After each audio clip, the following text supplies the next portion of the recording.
um bolinho assim, colocou lá um palito de fósforo em cima. Eu, meu pai, minha irmã, minha sobrinha e a minha mãe. Irmãos, aí naquela hora o meu pai falou assim: ô Bruna, com a minha prima, com a minha sobrinha, o titi vai ler a Bíblia e vai dar uma palavra aqui. Eu pensei: oh meu Deus, agora eu vou dar uma palavra aqui. O que eu vou falar aqui agora para meu pai? Aí, irmãos, eu agradeci a ele. Fiquei tão encabulado na hora, porque essas coisas a gente sente, mas para falar tem hora que engasga, né? Falei: não, pai, eu queria agradecer ao Senhor por isso, por aquilo outro. Aí fiquei olhando a minha mãe, como a minha mãe está envelhecida. Quando eu vim para cá, meus pais eram muito mais novos. Meu pai quase não tinha cabelo branco. Quase não tinha cabelo branco. Agora eu olho para ele e eu vejo que ele é um senhor.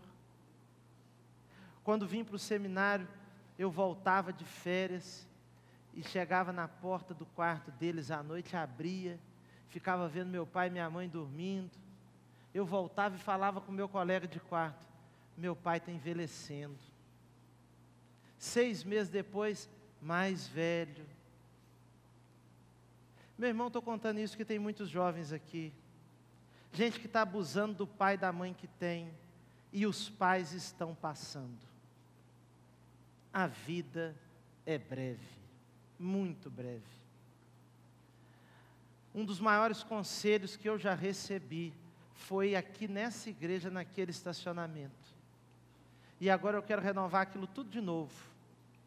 Uma irmã da igreja falou comigo: pastor, quando a sua filhinha nascer, que ela começar a chorar de noite, que começar a interromper o sono, o senhor levanta com toda alegria e pega ela e ajuda a crise, e ajuda a segurar. Se tiver de trocar, o senhor troca. Eu contei isso para o pastor Natan. O pastor Natan depois logo virou pai. Aí tinha um candidato a presidente, é presidente aquele homem era, né? Um candidato a presidente que disse um dia na propaganda assim: e no dia 1º de janeiro, eu vou dizer, como presidente da república, agora é comigo. Nós achamos aquilo engraçado. Aí nós fizemos um trato: cada vez que o neném chorasse, nós íamos levantar e diríamos: agora é comigo. Irmãos, sabe por quê? Porque quem me deu aquele conselho tem filhos grandes, e talvez tenha saudade de sentir aquele momento de novo. E eu falei: eu vou curtir esse negócio agora. Eu fico vendo às vezes os pais tratando os filhos assim no chute. Essa praga desse menino não me larga. Um dia ele vai largar, fica tranquila. A irmã Elba falou um dia comigo assim: ah, pastor, aproveita, que depois eles ficam crescidinhos, aí começa a correr da gente. Aí a gente quer ficar perto deles, corre da gente. Meu irmão, aproveita o tempo que você está vivendo agora, essa época da sua vida agora. Tem casais que começam o casamento já bloqueado. Sabe como é que é, né, pastor? Início de casamento não é fácil. Meu irmão, você não sabe como é que é o meio.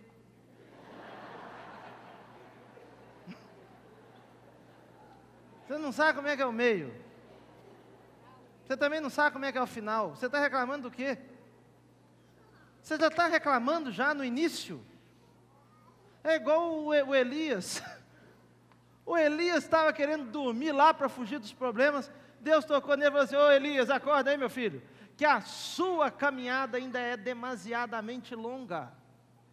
Ah, estou no início do casamento, sabe como é que é, né, pastor? No início de casamento, meu irmão, acorda, porque a sua caminhada ainda é demasiadamente longa. Tem muita coisa. Tem gente que está estudando, rapaz, achando que está vivendo o caos. Meu Deus.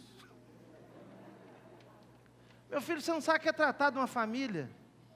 Você sabe o que é tratar de uma família? Um menino querendo um tênis de R$300 na sua cabeça ali. Você já pensou o que é um negócio, uma catástrofe dessa? E a sua sogra vai te visitar e fala assim: mas esse banheiro, hein? Aí, meu irmão, você sabe... Você sabe o que é isso, rapaz? Essa cara tem até goteira aqui. Meu irmão, a gente tem que viver os momentos da gente, cada um deles. Gente que está achando que é o fim do mundo, o que está acontecendo com ele. Você sabe o que vai ser amanhã? A vida passa rápido. A vida é ligeira, é como uma cerração, como uma neblina. Agora olha aqui no verso 15. No verso 15 nós encontramos assim: ao invés disso, deveriam dizer. O que deveriam dizer?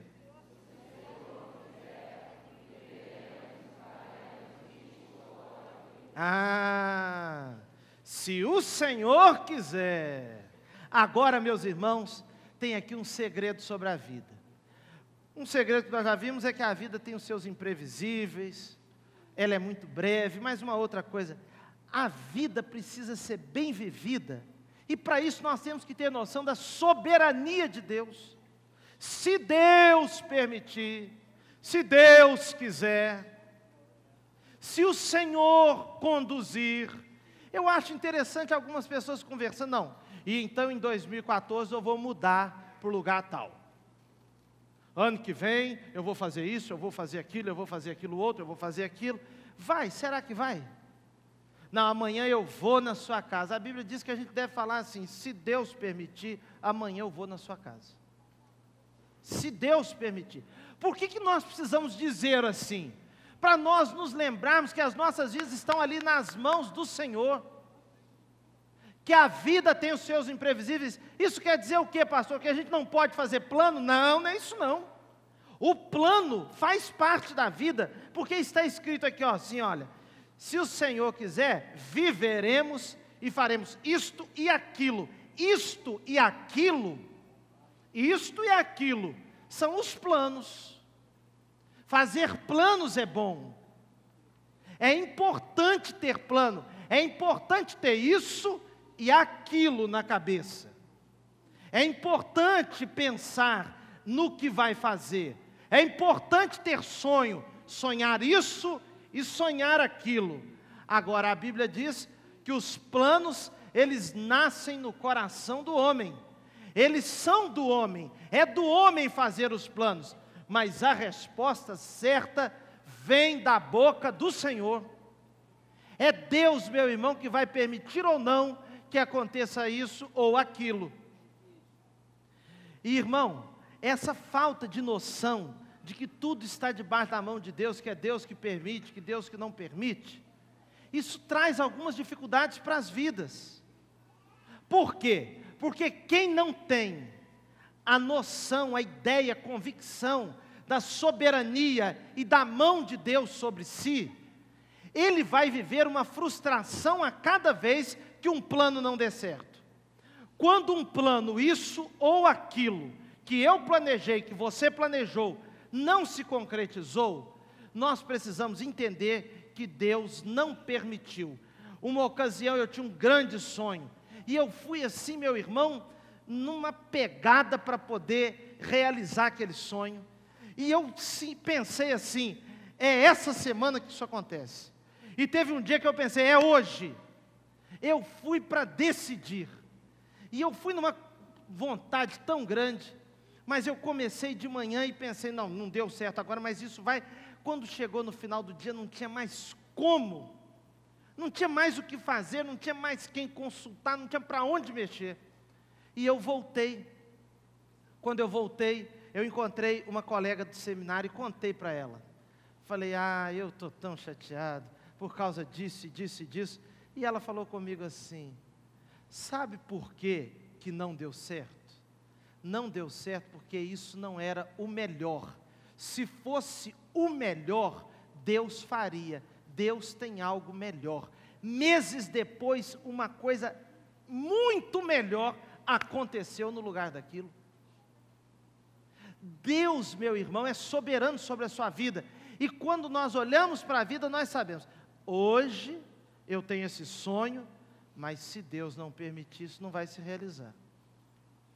E eu chamo a sua atenção para um outro aspecto muito importante.